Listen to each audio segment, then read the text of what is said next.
Hi, my name is Manpreet Singh and welcome to my YouTube channel. This channel focuses on real estate and mortgage insights. This channel aims to empower viewers with the knowledge to make informed decisions in the real estate market. Please subscribe to stay informed about the Canadian real estate market. Hello everyone, thank you so much for joining me today. Today I have a very special guest, Mr. Ankur Singla, who is quite active in the GTA market. So Ankur, thank you so much for joining me.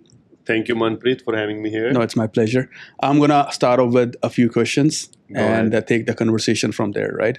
So, Ankur, start off with telling me how long have you been in this business as a real estate agent and what inspired you to come into this business? Professionally, I'm doing real estate from last 5 years. But if you ask me, it's been more than a decade since I'm buying, selling, and investing in real estate. I was 22-year-old when I bought my first home, and I realized the power of real estate earlier, and here I am today.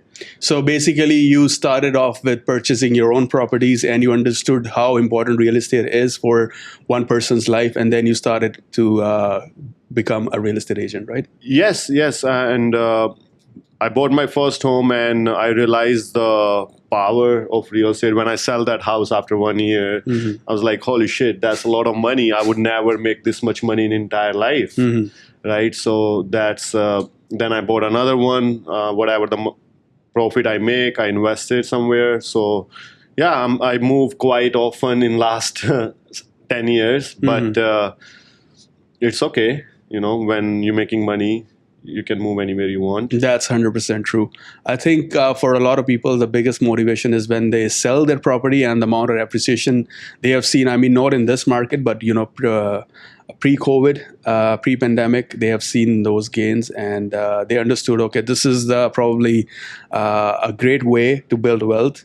And no, I completely understand. I mean, you helped quite a bit of people in your journey. And the last years you have been in the business, right? So I'm going to come a little bit towards the current market situation. That's what I would like to discuss with you. So tell me a little bit that what you are seeing as well in the market is that it's kind of slow.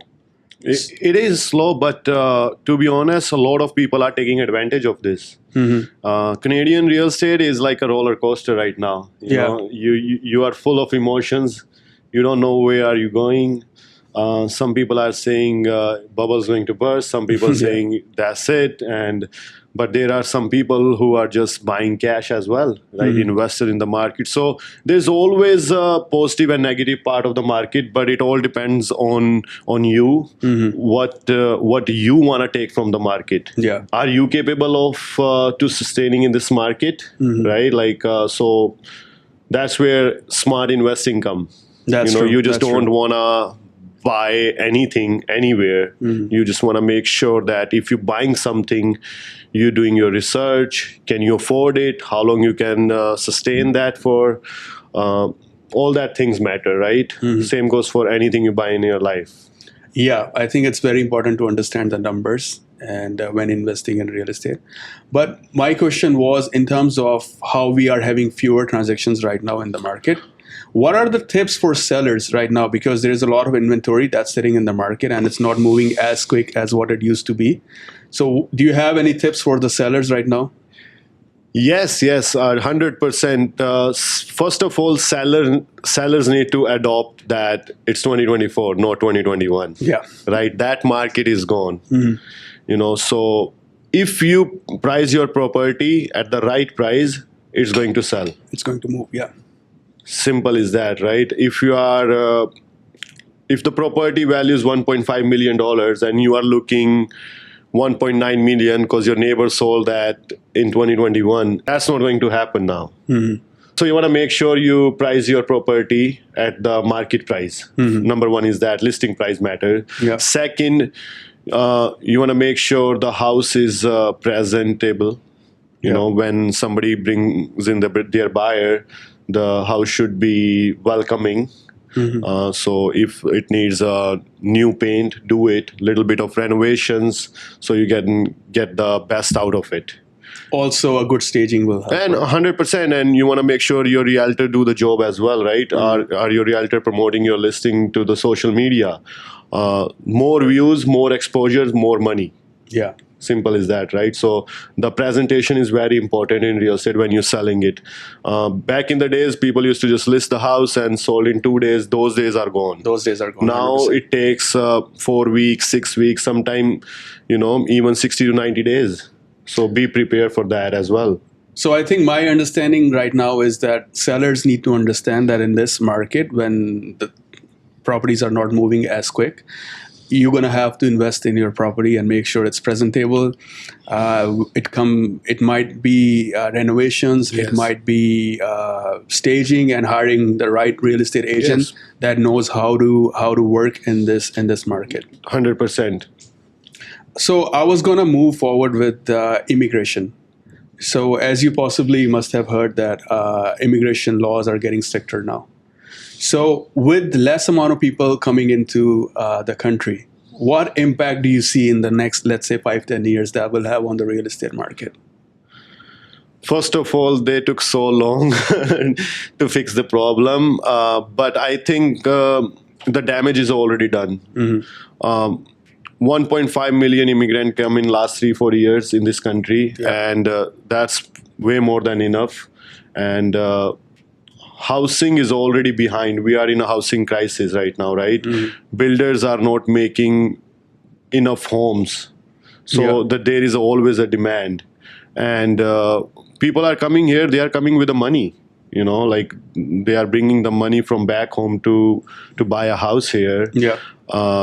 I think immigration plays important role in housing, but for now it's good. We needed that break because these people need to settle too. I agree 100%. Yeah. Right. So I don't think the demand is going to go anywhere. The demand is going to be there all. I think, as you were saying before, that once a person comes into the country as a temporary resident, maybe as a student, and once they get their permanent residence, they at some point they of course want to get into the market and buy their first home. 100%. Every immigrant come to this country with a dream of having a house in Canada. Yeah, that's a Canadian dream. I mean, why would you want to pay somebody else's mortgage? For sure, and rents are skyrocket high right now, right? Imagine paying $3,500 to $4,000 for a rent, while you can just pay that money toward your mortgage, which is helping you building the equity, wealth for your families, safety for your kids. So, and also what I've realized is living as a tenant and living in your own home is a very different feeling for a family. Yes. It's a totally different feeling. Having a home feels that security. At the end of the day, you want to just go home. It's a vibe. It's a feeling that only you can understand when you have a home. Like where your kids grow up, where your family spend time, kids go to school. Like it's a very important part of your life. I think it's the most important part of your life. No, I agree 100%. I think this is one of those things that you can run, but you can't hide. Eventually, you want to purchase 101%. I agree with you.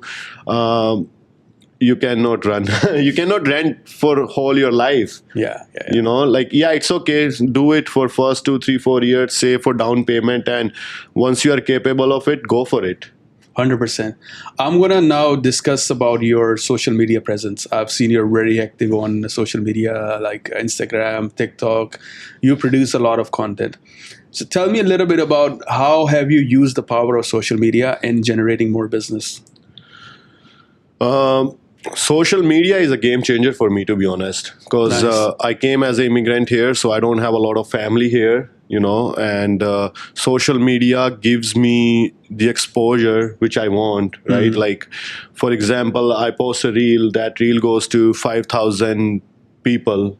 I cannot physically meet more than 5 to 10 people a day. 100%. So, like it's same. It's like a marketing. Some people spend money on flyers. Some people spend money on ads. So I spend my time producing content which gives the value to the homeowners. And I just try to educate the audience a little bit. And rest is up to them, whatever decision they want, I think that's the right way to conquer social media as education, especially in our field.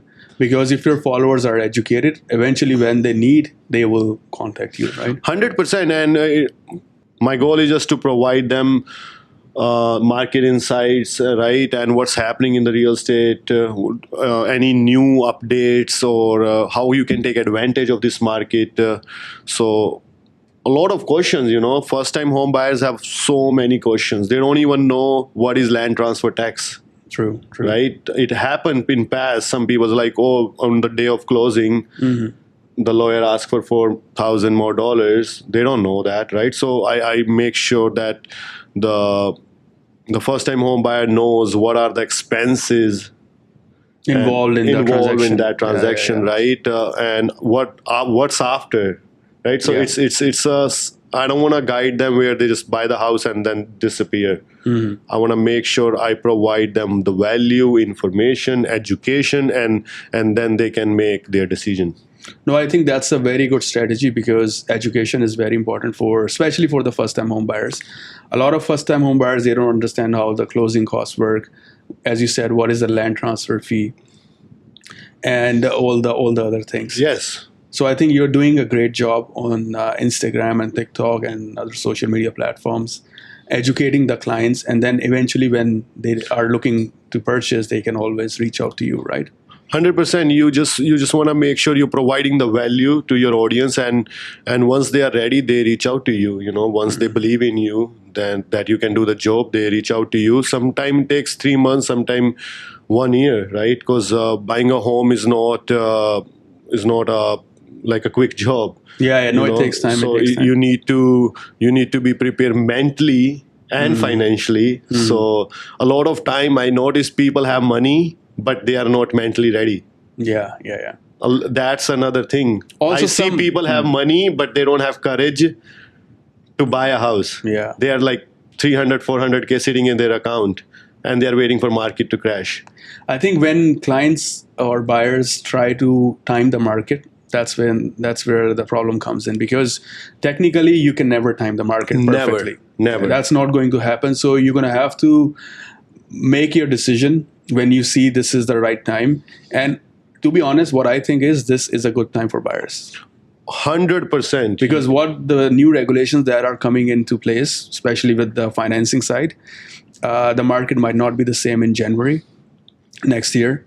And also with the possibility of a 50 bip interest rate cut in October, this month. So that has a possibility of changing the market. Yes. So at that time, if you're not purchasing now, then probably for the similar property, you might be paying a little bit more, right? 50, 60K more. Maybe 100K. Maybe 100K. Maybe 100K. So this window, I personally think this is a good window for first-time home buyers also to jump into the market and secure a property, and then not wait for the market, for the perfect market window. Yes, and to be honest, it's been 14 years I'm in Canada. And since I landed in Canada, I hear this real estate market is going to crash. It's a bubble. It's going to crash. I'm pretty sure you have someone in your friends and family who's always saying that, and they are not buying the house. I know someone. He's in this country from last 20 years and waiting for market to crash. I had very similar experiences. In 2018, 2019, if I was at my gym, and then there is one person, we were just discussing real estate in the sauna room, right? And then he said, the bubble's going to burst. Yeah. The bubble's going to burst any day. I was like, okay, I think maybe this person is correct, but it never happened. It never happened. Let me tell you a quick. So yesterday I was checking the MLS, and somebody bought a house in 2019 for 900K, and they sold that house yesterday for $2 million. Wow. In 5 years, they make $1.1 million. So what sort of property was it? It's a detached house in Brampton. Yeah. Because a lot changed Because after. we can check the sold history, right? They bought that house for 900K in 2019, and they sold it yesterday for $2 million. That's the power of real estate. And even in a slow market, when the Yeah, market yeah. was high, the similar houses were going for 2.4, 2.5. Wow. Like, so, there's always going to be people who's going to tell you don't invest, but you want to look at the other side as well, right? Always make collective decision. If you have money and if you can, it's like, when you go to the casino, it says play in your limits. Yeah. So just play in your limits. I think that's the perfect way to conquer the game of real Yeah, estate. like as long as it's not affecting you mentally or financially, market comes and goes. It's a part of market, up and down. Today market is down. In next 2-3 years, maybe it's totally different. I feel like Canadian real estate in next 5 to 10 years, Canadian real estate is going to be on a different level. Yeah. There is so many people who are coming to this country, and so demand is always there, and in next 5-10 years it's only going to be high. Yeah, no, I agree 100%. So thank you so much, Ankur, for joining me for this conversation. It was a pleasure to have you with me.